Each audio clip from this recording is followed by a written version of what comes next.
Hey YouTube, Sam here, and unfortunately it's been a couple years now and all of a sudden my truck has decided not to start again.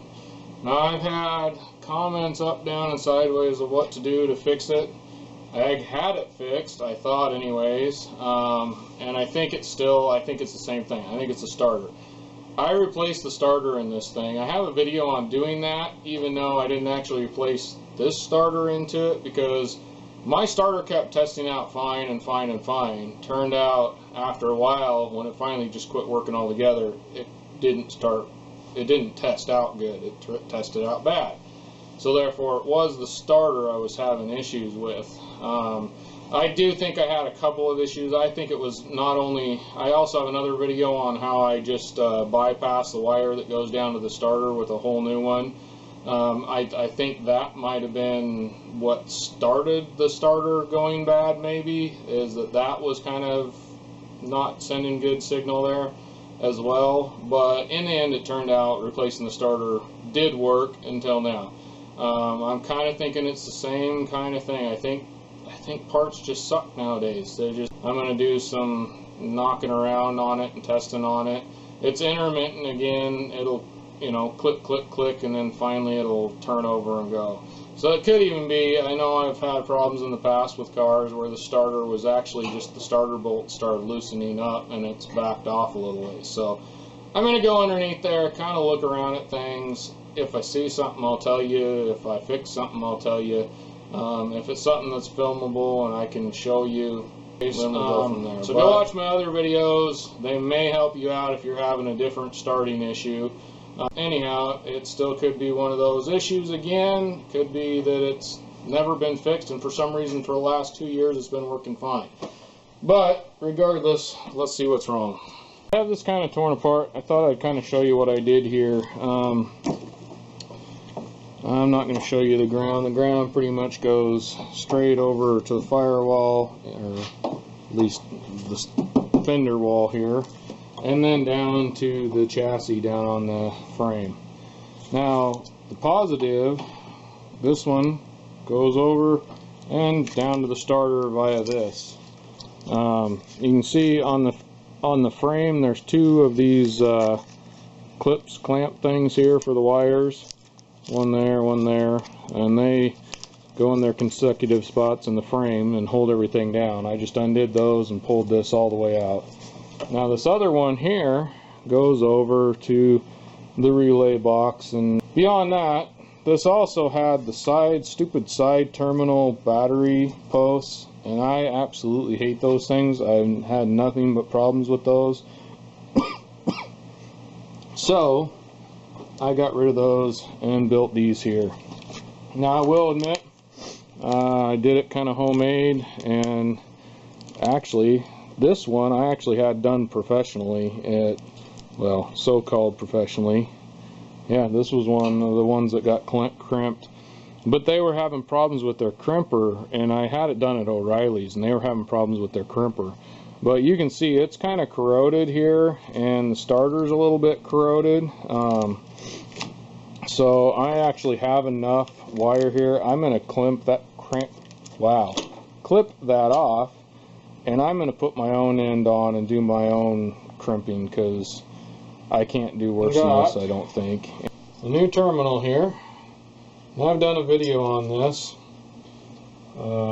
my homemade way of doing this, and quite honestly it can't be a whole lot worse than what was in here before. And this time I'm using this Nolox. It's an antioxidant for wiring. It's used a lot in home wiring, but I do not want oxidation on these. And although it's copper on copper, I don't know if this is pure copper or what, and I figure a little bit in there won't hurt anything, and it might help keep some of the oxidation down. And I've stripped this to where it goes in right about there, and I got this old bolt, and I just got it on top of here, and I'm going to bang it. And that kind of crushes it. I had I believe, whoop, as I kick you, in that video, I had a thing that would go underneath here, and I cannot find it anywhere. So I'm going to put that over the edge there and give it a few more knocks just to get it a good crushing.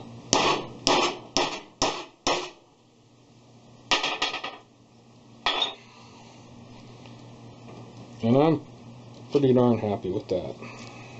And then I got some of this heat shrink. It's a little bigger than I would have wanted, but I didn't have anything else, so that's what I'm going to put on there. If this doesn't work, I might cut it off and go find a piece that's a little bigger. I mean, a little smaller. But for now, I'm going to try this and see how it works. Well, that turned out all right for me. I'm pretty happy with that. It actually shrunk down more than I thought it would. So I'm pretty happy with that. I think we're good and solidly tight in there. I'm not too worried about it coming off. For those of you that think you should solder, go right ahead and solder. I don't agree with that opinion. I do think solder does not hold up to vibration, but do it if you think that's what you need to do. I tested my starter here and it seems to be okay, so I'm just going to clean it up. See how I tested it? Go check out that video. I'm doing a separate video on there. I would start cleaning this thing up, and I got it somewhat clean, and I went to pull this nut off the terminal here, and I don't know if you can see that, but right there is shiny copper inside the broken plastic piece right here. So this was stuck on here so hard that when I went to turn it, the whole thing started turning and busted that loose. And I was even kind of holding on to this to try and keep it from turning, because I noticed it was kind of pulling. So I was pushing on this with a screwdriver and trying to turn that. I even put PV Blaster on there, and it just broke right on through right there. So I am going to go attempt to take it back. It does have a lifetime or limited lifetime warranty, so we'll see what their limits are on the lifetime warranty at O'Reilly's. On a Mexican starter, made in Mexico. I did find the actual receipt and everything that I had for it from when I bought it. So let's go see if O'Reilly's will make do on their lifetime warranty. For the simple fact it was, I believe, so corroded that was part of the problem on my starting issue there, is that the terminals had started kind of corroding. By the way, on there. I did take off the heat shield. I have a feeling, I can't remember, I'm sure this is the original heat shield, so I'm pretty sure I had to take this off and put it on the other one. To do that, it has, at least mine did, these little, I believe they're called reverse torques, and I believe those are number 5 reverse torque. Well, YouTube, here we go. Brand new starter from O'Reilly's. They went ahead and replaced it for me. Don't know if they didn't even really check it because it was broken from me trying to maintain it, so therefore they replaced it for me. I am going to put some stuff on here and the rest of them that I'll show you later to hopefully keep any of the corrosion down. That's a big worry for me. Now, I did have to take off this. It didn't come with this, so the heat shield, you'll have to take your heat shield off, just like I did, and put it back on with using the bolts that you got to keep your bolts, is what I'm saying. Don't expect it to come with any mounting hardware. It's just the starter. Now, I am going to own up to something right here. I have been having intermittent starting issues on and off, and I just found, and I've had my service engine soon light keeps coming on and off every now and then, and I've actually had the problem for a while, although for the last couple years I haven't had any problems with my truck at all until just now, and the service engine soon light came on. And one of the things that's tripping is the crankshaft position sensor, which I was planning on replacing when I got a little bit more money. But honestly, and it makes sense now that I'm thinking about it, but this talks about how it may not be your starter if you're getting that code that if you're having intermittent starting issues, and it says on the GM too, and I don't know if it says per GM. I don't know if it's talking about General Motors or if that's just a number, but it says per GMT SB whatever inspection. If you're getting the P0338, which I don't know if that's what I was getting, I can't remember what the number was, but anyhow, it talks about the crankshaft position sensor needs to be replaced. So if this doesn't fix it, then that's probably what I was going to show you what I was going to do here. And I just noticed also it did come with the nuts and lock washers for the studs here, but I'm going to put some no locks on the actual studs. I can't think of the technical term for these. And then when I'm all done with that, I'm going to use some of this. It's the NCP2 battery corrosion prevention stuff. I'm just going to, after I get it all buttoned up and it's in the truck and I have all the wires on it, then you want to put this stuff kind of over the top of everything, basically. I've had pretty good luck with batteries, and I figure this is basically kind of the same type of deal with the terminals there, only they get more moisture. So hopefully this will keep some of the corrosion down on this this time. I got the starter back in, I got these wires down, but I figured I'd show you this. I didn't actually film this, come to think of it, because I was on my way out of town when I decided, and I was tired of having the starting problems, and went and did this. And it was right after I did this that I went and had the the starter checked again, and that's when it tested out bad. So it turned out it was the starter. Anyway, so like I showed you, this wire goes down there and down to the starter. This, I already said, it goes down to the frame, and then another one goes over to the fender wall over here. That's all. That's a really easy one to change. This one also goes from here all the way across the front here. You can see a piece of it here. I used the covering that came with the original wiring. Anyway, all the way to, and you can't see it, so I'm gonna have to. And it's just I don't know. I don't know if this gives power to the whole fuse box from the battery, or if this somehow, I'm pretty sure that's what that is. That just basically powers your fuse box up. But anyways, so that's where that goes. Now that normally does have some sort of little cover, but the guy that worked on it last got rid of it for some reason. So anyhow, there's that one. The other one is, that goes down to the starter, is this white one right down here. I don't know if you can see that. That white cord goes from the relay all the way along the original route of the other one that goes down to the starter. So those are the two things where I just completely replaced all the wiring from the starter. Only thing I didn't replace, like I said, was the actual ground strap. And honestly, that one would be fairly easy to replace. I actually might have replaced just that ground strap. I can't remember, to be honest. I might have. But I'm thinking I checked it and it was alright, so I didn't bother replacing it. I just cleaned it up. And you notice this wire right here. This one goes down, goes around, and actually hooks to the back of the alternator. And that pretty much is it for your battery wiring as far as redoing it all. Anyhow, hopefully just putting in the starter here worked. And if my engine light goes off again, then we'll know I need to replace the cam position sensor. So I don't know how much filming I'm going to actually be able to do on any of these projects, because I've already pretty much, I did a starter video, which is what I just did, and it's working now. So go check out my videos. I have one on the security wire fix on that. I think I was having some issues with that.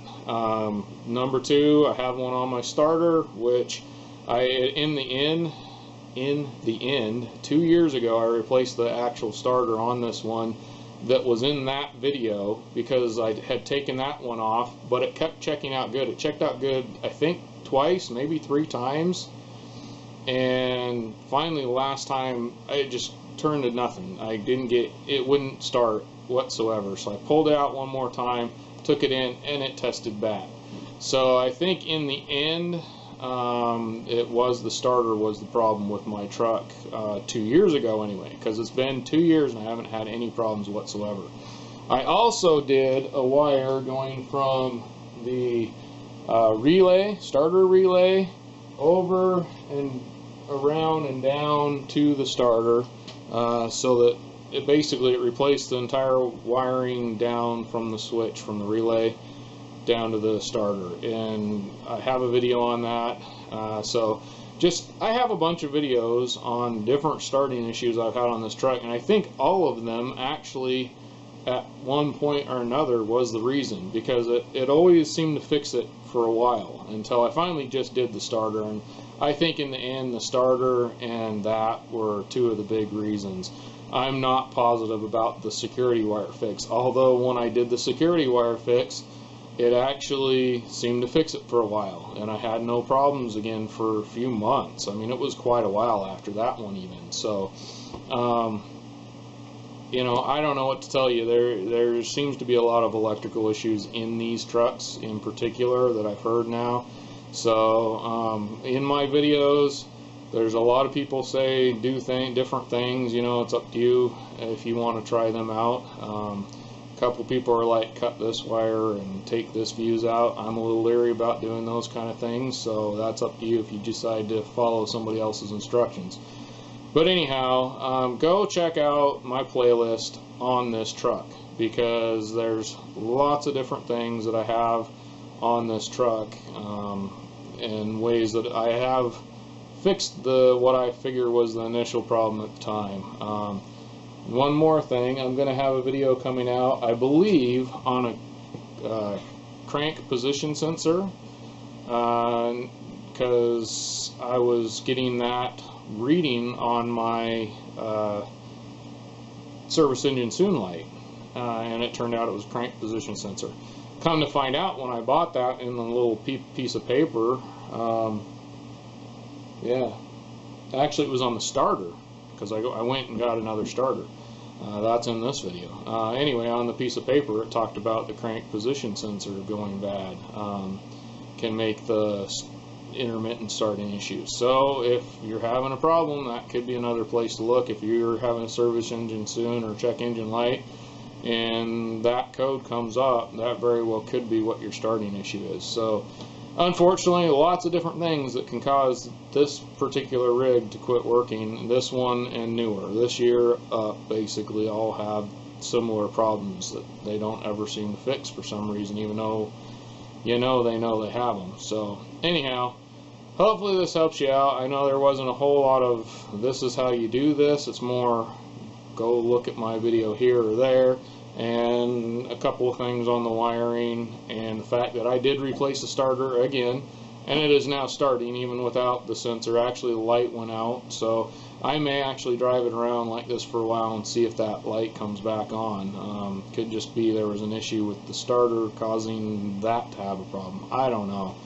Honestly, don't know. But needless to say, keep an eye out for the crank position sensor if I decide to do that. If not, next time you see this truck, I'll tell you whether or not I did it, or you'll see the video here shortly. Alright, this is Sam, Jack of all, master none. You all have a good one.